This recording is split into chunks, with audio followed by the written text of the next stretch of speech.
physical was straightforward and doctor will release results soon, White House spokesperson says. According to the White House, Vice President Joseph Biden's physical exam on Thursday was straightforward, and the results will be made public in the near future. This morning, the president went in for his annual physical. The test was not particularly difficult, and as all of you witnessed, he returned to the White House in order to get back to work, White House Press Secretary Karine Jean-Pierre said. She stated, "We will have a thorough written report from his doctor," and went on to say that it would be released at some point during the afternoon on Thursday. The vice president spent the morning getting his annual physical examination at the Walter Reed National Military Medical Center in Maryland. The test was Vice President Biden's second one since he became president. His physician opined in 2021 that the president, then 78 years old, was healthy and strong and could continue in his role as commander-in-chief.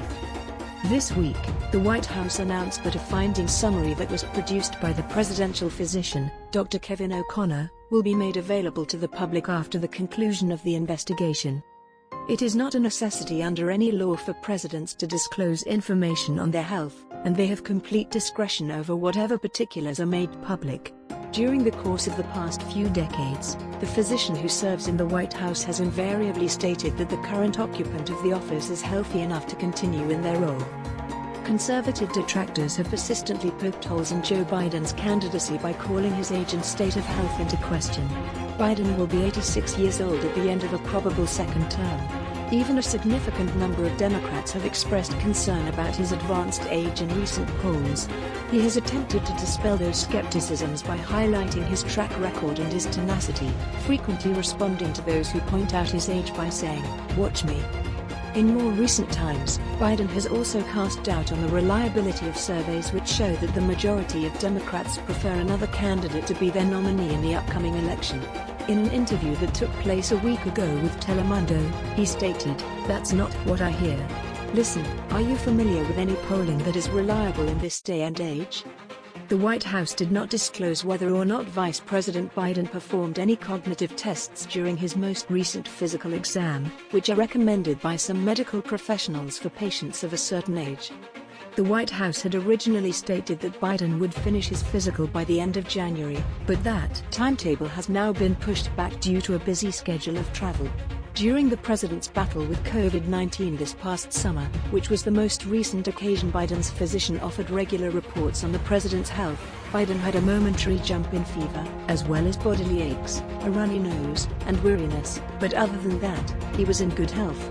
After taking the antiviral Paxlovid, he developed a rebound illness, causing him to remain at the White House for several weeks.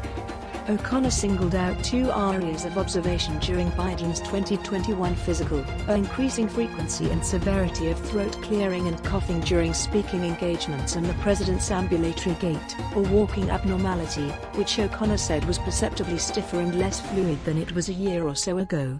Both of these issues were brought up during O'Connor's observation. Since the president took office, both of these characteristics have shown out in Biden's public appearances. O'Connor noted in a comprehensive, 6-page synopsis of Biden's health that X-rays demonstrated the vice president suffers from arthritis in his spine as well as the typical wear and tear damage associated with someone of his age. The doctor assessed the damage as being moderate to severe, but concluded that it did not merit any kind of specialized therapy because it was not serious enough. He stated that it would help account for some of Biden's recent stiffness and ungainly walk. He wrote that it would. According to O'Connor's writing, the results of a very extensive neurologic test were reassuring and did not reveal any signs of a stroke, multiple sclerosis, or Parkinson's disease. According to O'Connor, the increased frequency with which Biden clears his throat may be related to Biden's ailment, which is known as a hiatal hernia. This illness induces reflux in the patient, which may explain why Biden clears his throat so frequently. The report provided a comprehensive summary of the results of the physical examination, which included information such as the subject's height, 5 feet 11.65 inches, weight, 184 pounds, and blood pressure, 120/70. According to the report, Biden did not partake in any form of alcohol or tobacco use and worked out 5 times each week. In 2021, while Biden was a patient at Walter Reed, he went in for a standard colonoscopy. Due to the fact that the treatment required anesthesia, he was forced to temporarily cede control of the government to Vice President Kamala Harris. According to the Centers for Disease Control and Prevention in the United States, those who are between the ages of 45 and 75 should only have a colonoscopy once every 10 years, while those who are 76 and older should speak with their physician about having the test. That's today's latest news. Don't forget to subscribe, like, and comment so that this channel can continue to exist. Thank you for listening to the end, and I hope it's useful.